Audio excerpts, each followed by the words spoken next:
Dr. George Estabrooks was a Canadian who spent 3 years at Oxford as a Rhodes Scholar, received a doctorate in 1926 from Harvard, and was prominent in the American hypnosis scene from the 1920s to the 1970s. Head of Colgate University's Department of Psychology, published 60 articles and several books on hypnosis. Dr. Estabrooks' expertise was used by both the OSS, the precursor to the CIA, and the FBI.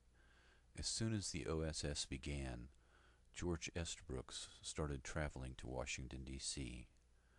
Estabrooks viewed persons who were susceptible to hypnosis, 20% of the general population, as fodder for any hypnotist with a notion of a higher purpose, be it research, profit, patriotism, or his own personal entertainment. This attitude echoed that of another prominent hypnotist, Dr. Cook, who in 1927 advised beginning hypnotists to develop a stable of hypnotic subjects.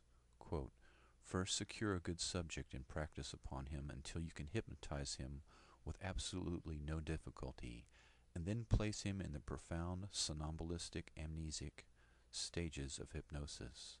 Next, secure 2 or 3 more subjects and develop them, and thus gradually add to the number." The hypnotic state is referred to as somnambulistic amnesic by Dr. Cook because the hypnotic subject was unaware of the missing time and unknowing of his other life, the time he spent under hypnosis. Estabrooks publicly and privately promoted the use of hypno-programmed spies by both the military and police in peacetime. He suggested that police agents could gather information from the criminal class. Quote, "If allowed a free hand, the authorities could proceed to plant such prepared subjects, always with the idea of obtaining information which might sooner or later be of real use to the police." Estabrooks also suggested the creation of hypno-programmed messengers to convey secret information. He called for hypnotic conditioning in individuals who risk capture, such as Air Force pilots, to reinforce resistance against enemy interrogation and brainwashing. He also experimented with murder caused by indirect suggestion. During World War II, Estabrooks claimed to have used hypnosis to create an unwitting courier. U.S. soldiers were hypnotized and a second shell personality was created and given a detailed message to repeat to a contact. The soldier reported to the contact, was hypnotized again, and gave the secret message. The couriers were unaware of their mission and could not knowingly divulge the contents. Estabrooks stated that this and other mind control programs were operational during the Second World War. He envisioned an elaborate infiltration operation of a foreign government targeting key individuals who could control the course of events in that nation. Mind control victims could be placed in key positions and could be controlled without their being aware. Assassins who were programmed to kill would do so on demand and retain no memory of the act or the source of their motivation. This was verified by an MK Ultra subproject that put 2 19-year-old girls under hypnosis, convincing one of the girls she was to wake her friend, and when she did not wake, to pick up a pistol and shoot her. The girl did exactly that under hypnosis and denied the deed when she was brought out of hypnosis and told what happened. Estabrooks described in detail how to program an unknowing hypnotic subject. He estimated that 10 hours of hypnosis would be enough to accomplish his basic intention, but he recommended a 10-month regimen for candidates who were to be both personality split and highly trained. His basic procedure in his book Hypnotism called for creating the unknowing hypno-programmed subject with a disguised induction, and then proceed to suggest amnesia, sealing against hypnotic competition, and the giving of a post-hypnotic suggestion for instant re-induction by cue. 1. Covertly identify a specimen of the 20% of persons who are genetic somnambulists and easily can go into an amnesic deep depth of trance. Induction by a disguised method. 2. While the subject is in trance, give a post-hypnotic suggestion for him to become deeply hypnotized again whenever the hypnotist gives a certain cue, such as tugging the left earlobe with the right hand. Also, 3.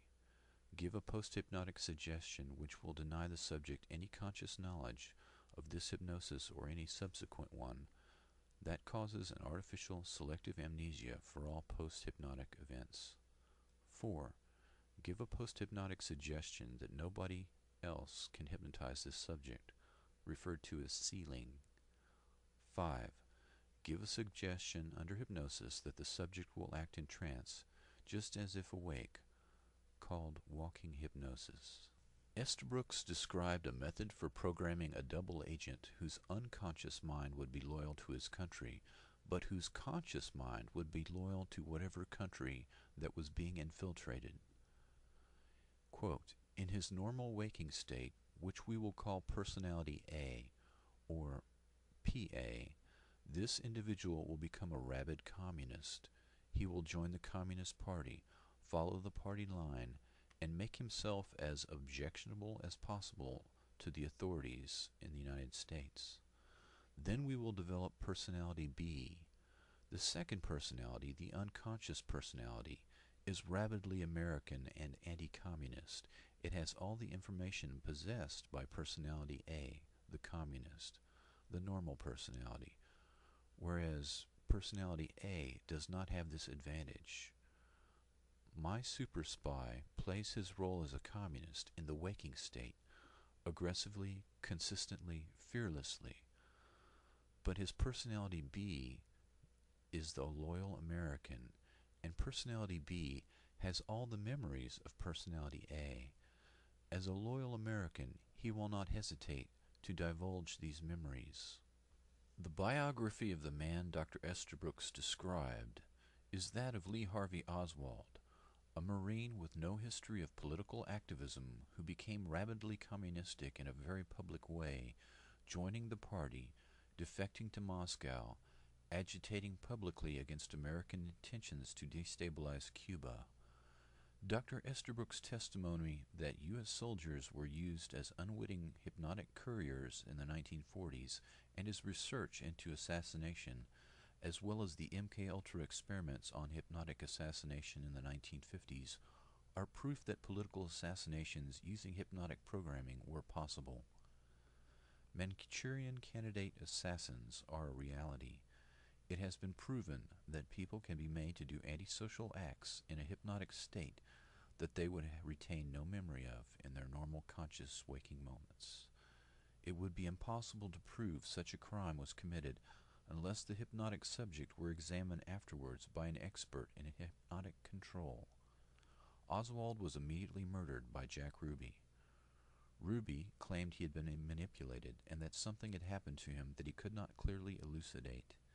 His claims that he was not insane were countered by the expert testimony of the examining psychiatrist for the government, Dr. Lewis West, who was deeply involved in MKUltra projects. Ruby died of a sudden onset terminal illness while in prison.